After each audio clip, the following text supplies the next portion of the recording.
Saya sebagai dosen masih diberi tugas untuk research, dan insya Allah kita riset di Belanda, riset pustaka, karena memang di Belanda lah, terutama di kota Leiden, itu banyak sekali sumber mengenai Indonesia, sumber tertulis. Nah, riset saya sudah keluar dananya Abah, tapi kemudian belum ke sana karena kita masih menunggu visa, mudah-mudahan lancar. Tapi kemudian yang sangat penting, ternyata dana ini harus saya gunakan untuk penelitian migrasi. Nah, ini yang saya kemudian ingin menghubungkan dengan tokoh wali ke-10, ya, menurut itu Pak Harto, ya kan, dan bagaimana seperti apa jasa beliau. Kalau yang sudah kita lihat, ya kan, jasa wali 10 ini dengan mendirikan masjid, ya itu sudah jelas. Tapi kemudian yang belum jarang sekali diteliti itu transmigrasi.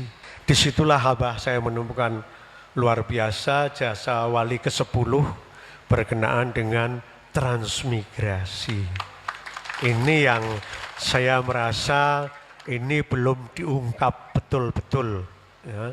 Saya kira yang saya merasa ada 3 yang sangat penting dari Pak Harto itu. Tadi soal masjid, ya, kemudian yang satu SD Impres. Ya, SD Impres itu luar biasa, ya. Berkat Pak Harto, SD Impres itu bertebaran, ya, di seluruh negeri, dan berkat itu pula anak-anak SD itu sekolah. SD Impres ini kalau nggak ada Impres dari Pak Harto, nggak bangun SD Impres. Membuat SD dulu tidak mudah, ya. Tapi dengan SD Impres dananya disalurkan khusus, luar biasa dampaknya. Dan itu kemudian ditulis oleh salah seorang peneliti dan mendapatkan penghargaan yang luar biasa. Jadi sudah ada tentang itu. Nah, yang berikutnya ingin saya ungkap ini adalah transmigrasi Abah. Mohon restu Abah supaya bisa mengungkap ini, sebetulnya berapa juta penduduk telah ditransmigrasikan. Ini luar biasa. Ya. Ini perhitungan minim, 1 juta kepala keluarga. Kalau 1 juta kepala keluarga, per keluarga itu mendapat 4 hektar, ya, 2 hektar tanah, kemudian 2 hektar lagi untuk pekarangan dan rumah, ya, seingat saya itu, atau 3,5 hektar, taruhlah 4. Itu sudah 4 juta kali 4 hektar. Berarti 4 juta hektar sudah dibagikan kepada keluarga-keluarga Indonesia. Luar biasa, ya. Ini kalau nggak transmigrasi, nggak ada transmigrasi yang bisa melakukannya, dan itu karena Pak Harto. Program transmigrasi paling banyak itu di era Pak Harto. Jadi luar biasa. Kemudian, wah, ya pantas ini wali ke-10, ya, bahwa telah menolong sebegitu banyak petani dengan membagikan tanah-tanah kosong, dan kemudian tanah kosong ini menjadi sangat produktif, ya. Dan bahkan ada daerah yang dulunya belum provinsi, karena banyak transmigran jadi provinsi, dan itu adalah Sulawesi Barat. Dulu bukan provinsi, itu bagian dari Sulawesi Selatan, tapi banyak transmigran ke Mamuju, Majene, dan sebagainya. Makin banyak penduduknya, akhirnya bisa menjadi sebuah provinsi. Luar biasa. Ini prestasi yang menurut saya sulit dicapai presiden lain ataupun ikhwan yang lain di antara kita. Saya kira tak tergantikan memang, luar biasa. Ikhwan dan akhwat sekalian, ini cerita ringan dari saya, lebih banyak untuk memotivasi kita semua. Robitoh pada Abah, Bani Hashim jangan lupa, ya. Allahumma salli ala Nabi Hashim.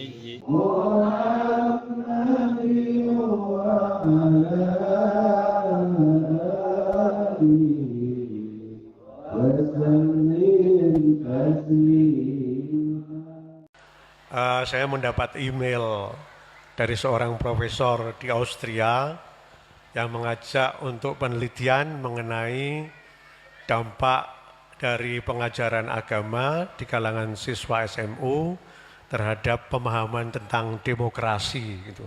Wah, batin saya, hebat sekali penelitian Profesor Austria ini. Ya. Begitu tiba di Austria, paspor saya hilang. Waduh, saya sudah begini aja. Ya, saya bisa bayangkan ini kalau saya ditangkap polisi, langsung dideportasi saya, gitu kan. Terus saya telepon teman di Indonesia, salah satu teman Indonesia yang ada di Austria. Mas, gimana ini mas? Paspor saya nggak ada. Pertama, Bapak harus lapor ke kantor polisi Austria, ya kan. Waduh, bahasanya bahasa Jerman lagi kan gitu. Nggak begitu menguasai saya gitu. Waduh, udah stres juga gitu.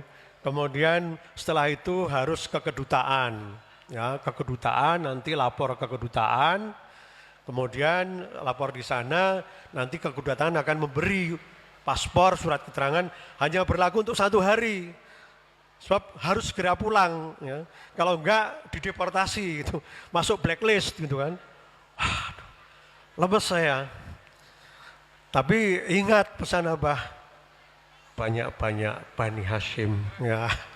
Ya, malamnya saya wirid gitu. Bani Hashim sambil bayangkan tadi kata Mas Rahmat, ya. Saya kalau membayangkan Abah itu, Abah duduk di singgasana itu, ya, dengan merah putihnya, dengan jubahnya yang sangat bagus. Itu yang selalu saya ingat, ya. Saya bayangkan Abah begitu. Saya zikir saat malam sebelum tidur, ya, atau kemudian bangun tahajud, setelah itu saya zikir lagi. Hari pertama saya turun ke hotel nggak ada masalah, nggak ada reaksi apa-apa. Saya sudah makin deg-degan saja kan, wah ini gimana gitu kan. Kita tahu sendiri kan, kalau kita nggak punya KTP nanti berhadapan dengan polisi itu serba ketakutan gitu. Ya. Sama di Austria juga begitu. Ya, kalau kita jalan itu, wah ada polisi, jangan-jangan dia meriksa saya. Gitu. Wah itu udah begini. Ya. Malam kedua saya zikir lagi. Malam ketiga saya turun dari kamar. Petugas hotelnya, "Sir, this is your passport." Alhamdulillah. Aduh, leganya Abah. Terima kasih sekali Abah. Waduh, di situ saya merasakan betul-betul, ya, baca Bani Hashim, Robitoh, ya, paspor kembali. Nggak tahu lewat mana, gitu. Nggak tahu. Hari itu langsung saya jalan keliling tram, ya, keliling naik tram di Wina itu, ya, untuk seneng-seneng aja karena dapat paspor, gitu. Alhamdulillah, terima kasih Abah. Nah, pengalaman ini buat saya luar biasa dan mudah-mudahan ini menginspirasi, mendorong Ikhwan dan Akhwat semuanya mengikuti betul-betul saran Abah, Bani Hashim tadi, ya, kemudian Robitoh tadi. Allahumma salli ala Nabi Hashimi.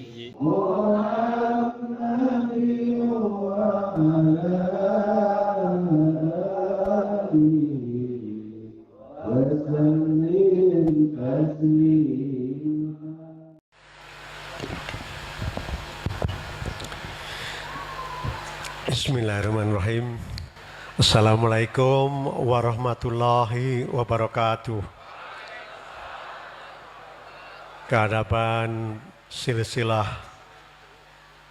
Qadiriyah Naksabandiyah, terutama kepada maha guru kita, profesornya, para profesor, pangarsa Abah Aus. Al-Fatihah. A'udzubillahiminasyaitonirrajim. Bismillahirrahmanirrahim. Alhamdulillahirabbil alamin. Ar-Rahmanir-Rahim. Maliki yaumiddin. Iyyaka na'budu wa iyyaka nasta'in. Ihdinas siratal mustaqim. Siratal ladzina an'amta 'alaihim ghairil maghdubi 'alaihim waladdallin. Amin. Alhamdulillah, alhamdulillah. Alhamdulillahirabbil alamin. Ar-Rahmanir-Rahim. Maliki yaumiddin. Asyhadu an la ilaha illallah wa asyhadu anna Muhammadar Rasulullah. Allahumma sholli ala nabil hashimi Muhammadin wa ala alihi wasallim taslima. Illahi anta maksudi wa ridwaka matlubi atini mahabbataka wa ma'rifataka wa atini makabada. Alhamdulillah, alhamdulillah. Mohon maaf Abah, saya cukup grogi, ya. berhadapan dengan begini banyak ikhwan dan akhwat. Bagaimana kabar ibu-ibu? Sehat semua? Alhamdulillah. Bapak-bapak sehat semua? Alhamdulillah. Walaupun saya sudah sering mengajar, tapi di hadapan para wakil talqin, apalagi pangersabah, waduh, grogi saya, ya, deg-degan betul gini. Dan latar belakang saya juga seperti Pak Rahmat, tapi Pak Dr. Rahmat lebih Islami lagi, ya, ada yainya, bau saya hampir tidak ada gitu, mondok nggak pernah ya kan, mondoknya di rumah sakit gitu kan, latar belakangnya perguruan tingginya sekuler semua gitu. Jadi hampir tidak bersentuhan dengan yang agama. Jadi saya akan cerita yang ringan-ringan saja, Ibu dan Bapak sekalian, Iwan dan Bapak sekalian, terutama pengalaman saya pribadi dan sangat terkait dengan tadi yang disebutkan Mas Rahmat tentang Robitoh. Ya. Jadi begini ceritanya, saya mendapat email dari seorang profesor di Austria yang mengajak untuk penelitian mengenai dampak dari pengajaran agama di kalangan siswa SMU terhadap pemahaman tentang demokrasi. Gitu. Wah, batin saya, hebat sekali penelitian Profesor Austria ini. Ya. Dia ingin membalukan perbandingan antara Austria dengan Indonesia. Austria ini sebuah negeri yang di Eropa sana, bukan Australia ya, Austria. Ini ke arah utara Italia yang dulu mungkin ikut Abah ke Eropa. Ya, kalau ke utara atau kalau dari Belanda ke timur itu akan sampai ke Austria. Nah, saya diminta untuk kerjasama dan kemudian saya diminta untuk juga ceramah di sana.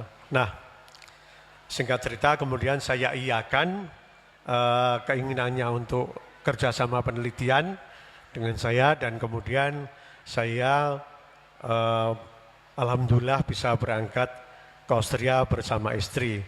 Tapi sebelumnya saya telepon sama Bu Naya, saya ini mau berangkat tapi nggak sempat nengok ke tempat Abah gitu. Mau pamit saya, oh nanti saya pamitkan gitu kan. Bu Naya begitu, Bu Naya yang mengelola online, ya, manakib online.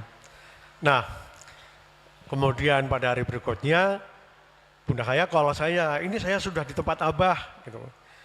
Oke kalau gitu, ya, saya ngobrol sebentar sama Abah, gitu. Nah, halo Abah, gitu.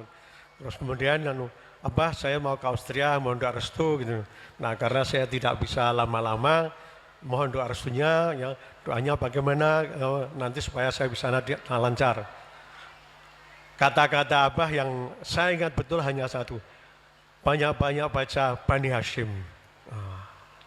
Oh ini, nah beberapa waktu yang lalu kan kita dapat maklumat ya toh dari Abah, ya kan, supaya ikhwan dan akhwat siapapun yang sedang kesulitan membaca banyak-banyak Bani Hashim 1681. Ya. Saya jadi ingat kisah saya yang saya alami. Jadi begini, begitu tiba di Austria, saya jalan-jalan sebentar, ya kan, biasa untuk melihat kota yang dulu pernah saya kunjungi, gitu kan. Nah, kemudian setelah 2 hari di sana, pas pulang ke hotel, paspor saya hilang. Masya Allah, paspor saya hilang. Waduh, saya sudah begini aja, ya. Saya bisa bayangkan ini kalau saya ditangkap polisi, langsung dideportasi saya, gitu kan. Terus saya telepon teman di Indonesia, salah satu teman Indonesia yang ada di Austria. Mas, gimana ini mas? Paspor saya nggak ada. Coba cari pak. Cara lagi. Sudah, kamar nggak ada, saya bongkar semuanya. Ke depan hotel nggak ada, kemudian ke beberapa tempat di lobi hotel nggak ada, kosong semuanya. Saya tanya petugasnya, kalian lihat paspornya nggak? Paspor apa? Paspor Indonesia gini? Nggak, kami nggak ada yang lihat. Wah, lemes saya, lemes betul ketika itu. diam saja. Kemudian saya tanya, Mas, bagaimana prosesnya kalau paspor hilang? Pertama, Bapak harus lapor ke kantor polisi Austria, ya kan? Waduh, bahasanya bahasa Jerman lagi kan gitu, nggak begitu menguasai saya gitu. Waduh, udah stres juga gitu. Kemudian setelah itu harus ke kedutaan, ya ke kedutaan, nanti lapor ke kedutaan, kemudian lapor di sana, nanti ke kedutaan akan memberi paspor, surat keterangan hanya berlaku untuk 1 hari. Sebab harus segera pulang, ya. Kalau enggak dideportasi gitu, masuk blacklist gitu kan. Lemes saya.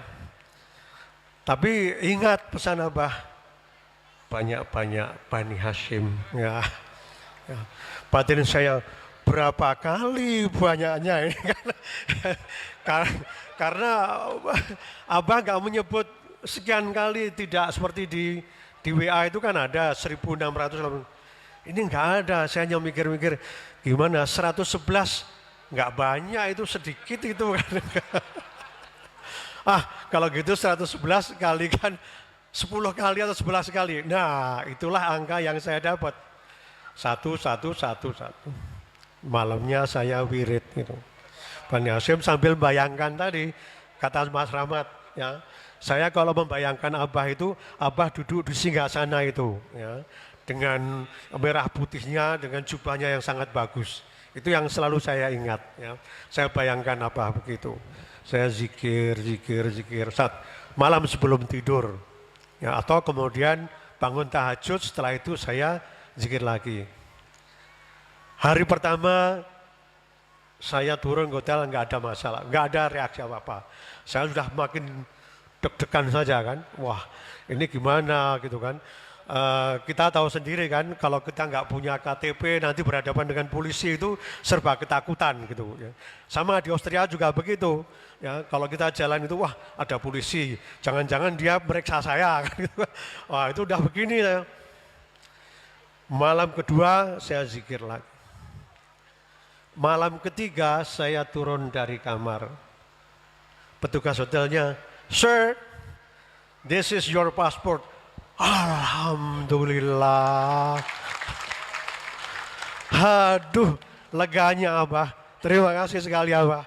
Waduh, di situ saya merasakan betul-betul, ya, baca Bani Hashim, Robitoh, ya, paspor kembali. Nggak tahu lewat mana, gitu. Nggak tahu Abah, nggak tahu lewat mana. Kata, dari mana kamu dapat? Kata yang nemu di depan hotel. Ya saya lewat hotel ini berkali-kali nggak ada kok gitu kan. Jadi saya bingung gimana ini kan. Aduh luar biasa. Hari itu Abah, ya, saya kemudian ya mungkin dia manggil apa. Hari itu langsung saya jalan keliling tram, ya, keliling naik tram di Wina itu. Ya, untuk seneng-seneng aja karena dapat paspor gitu. nongkrong di kafe sama istri. Wah, ajaib bener ini. Ajaib bener ini, ya. Tak terbayangkan. Nggak bisa dinalar Ibu dan Pak sekalian, Iwan dan Watu. Nggak bisa dinalar. Dan nalar saya habis untuk menalar. Gimana ya? Wong saya lewat depan hotel berkali-kali nggak lihat, sudah periksa kamar nggak lihat, ini nggak ada. Tiba-tiba sudah ada di counternya resepsionis. Aduh, alhamdulillah, terima kasih Abah. Nah, pengalaman ini buat saya luar biasa dan mudah-mudahan ini menginspirasi, mendorong Ewan dan Awat semuanya. Kemudian ya mengikuti betul-betul saran Abah, Bani Hashim tadi, ya, kemudian Robitoh tadi. Saya merasakan betul-betul dampaknya dan terus terang kami berdua, saya dan istri sampai sekarang tidak habis pikir bagaimana itu bisa kembali. Wah itu nggak usah dipikir, pikiran kita nggak nyampe gitu kan. Karena itu di luar nalar kita. Nah sehubungan dengan itu pula kami juga ingin pamit Abah karena masih ada tugas research. Saya sebagai dosen masih diberi tugas untuk research dan insya Allah kita riset di Belanda, riset pustaka karena memang di Belanda lah, terutama di kota Leiden, itu banyak sekali sumber mengenai Indonesia, sumber tertulis. Nah, riset saya sudah keluar dananya, Abah. Tapi kemudian belum ke sana karena kita masih menunggu visa, mudah-mudahan lancar. Tapi kemudian yang sangat penting, ternyata dana ini harus saya gunakan untuk penelitian migrasi. Nah, ini yang saya kemudian ingin menghubungkan dengan tokoh wali ke-10, ya, menurut apa itu Pak Harto, ya kan, dan bagaimana seperti apa jasa beliau. Kalau yang sudah kita lihat, ya kan, jasa wali 10 ini dengan mendirikan masjid, ya itu sudah jelas. Tapi kemudian saya merasa aneh, saya ini jarang sekali penelitian transmigrasi atau migrasi, tapi kok dananya dana penelitian migrasi gitu kan. Saya ini ada apa gitu kan. Kemudian kalau penelitian migrasi, wah yang belum jarang sekali diteliti itu transmigrasi. Ya. Disitulah Abah saya menemukan luar biasa jasa wali ke-10 berkenaan dengan transmigrasi. Ini yang saya merasa ini belum diungkap betul-betul. Ya. Saya kira yang saya merasa ada 3 yang sangat penting dari Pak Harto itu. Tadi soal masjid, ya, kemudian yang satu SD Impres. Ya, SD Impres itu luar biasa. Ya. Berkat Pak Harto, SD Impres itu bertebaran, ya, di seluruh negeri, dan berkat itu pula anak-anak SD itu sekolah. Ya. SD Impres ini kalau nggak ada Impres dari Pak Harto, nggak bangun SD Impres. Dan dampaknya luar biasa. Anak-anak sekolah pendidikan SD bisa seperti itu. Karena membuat SD dulu tidak mudah. Ya. Tapi dengan SD Impres dananya disalurkan khusus, luar biasa dampaknya. Dan itu kemudian ditulis oleh salah seorang peneliti dan mendapatkan penghargaan yang luar biasa. Jadi sudah ada tentang itu. Nah, yang berikutnya ingin saya ungkap ini adalah transmigrasi Abah. Mohon restu Abah supaya bisa mengungkap ini, sebetulnya berapa juta penduduk telah ditransmigrasikan. Ini luar biasa. Ya. Dan kalau kita hitung, ya, katakanlah yang telah dipindahkan itu 1 juta, padahal lebih ya, taruhlah ini perhitungan minim, 1 juta kepala keluarga. Kalau 1 juta kepala keluarga, per keluarga itu mendapat 4 hektar, ya, 2 hektar tanah, kemudian 2 hektar lagi untuk pekarangan dan rumah, ya, seingat saya itu, atau 3,5 hektar, taruhlah 4. Itu sudah 4 juta kali 4 hektar. Berarti 4 juta hektar sudah dibagikan kepada keluarga-keluarga Indonesia. Luar biasa. Ya. Ini kalau nggak transmigrasi, nggak ada. Transmigrasi yang bisa melakukannya, dan itu karena Pak Harto. Program transmigrasi paling banyak itu di era Pak Harto. Setelah tahun 65 G30 SPKI, kemudian berhenti di era reformasi. Setelah itu jalan tapi tidak lagi seperti dulu. Karena itu kelihatan statistiknya. Jadi luar biasa, kemudian wah ya pantas ini wali ke-10, ya, bahwa telah menolong sebegitu banyak petani dengan membagikan tanah-tanah kosong, dan kemudian tanah kosong ini menjadi sangat produktif. Ya. Dan bahkan ada daerah yang dulunya belum provinsi, karena banyak transmigran jadi provinsi, dan itu adalah Sulawesi Barat. Dulu bukan provinsi, itu bagian dari Sulawesi Selatan, tapi banyak transmigran ke Mamuju, Majene, dan sebagainya. Makin banyak penduduknya, akhirnya bisa menjadi sebuah provinsi. Luar biasa. Ini prestasi yang menurut saya sulit dicapai presiden lain ataupun ikhwan yang lain di antara kita. Saya kira tak tergantikan memang, luar biasa. Nah, ikhwan dan akhwat sekalian, ini cerita ringan dari saya, lebih banyak untuk memotivasi kita semua Robitoh pada Abah, Bani Hashim jangan lupa ya. Tidak harus kemudian kalau kita dapat kesulitan saja, walaupun itu baik juga, seperti saya kan gitu kan. Begitu dapat kesulitan ingat banget gitu kan. Tapi kalau wajar ya kadang-kadang lupa sama apa, ya wajar lah ya. Maklum kan. Nah saya ingat aja apa ini kalau memberi ceramah kan memberi yang ringan-ringan dan enak buat kita. Yang saya ingat betul itu adalah nasihat apa? Kalau sedang berzikir, ada kemalasan, jangan sedih. Itu seperti orang menaikkan layang-layang. Wah, pinter apa ini ya. Naik, kadang-kadang turun lagi, jangan menyerah, naikkan lagi kan gitu. Naik, seneng lagi, turun lagi, jangan menyerah, naikkan lagi. Wah, hebat. Saya kalau malas zikiran, ingat itu. Ya. Nanti kemudian narik layangan lagi. Gitu. Itu nanti layangannya bisa naik lagi. Ya. Dan insya Allah kalau sudah di atas begitu, kita akan damai, tenang, dan merasa ayem. Dan itulah yang kita peroleh. Saya kira itu yang bisa saya sampaikan, tidak banyak-banyak, mudah-mudahan ada manfaatnya dan bisa mendorong kita untuk semakin rabithah, ingat banyak pada guru kita dan juga banyak-banyak membaca Bani Hashim. Demikian dari saya, mohon maaf atas segala kekurangannya. Assalamualaikum warahmatullahi wabarakatuh. Tapi kalau wajar ya kadang-kadang lupa sama apa, ya wajar lah ya.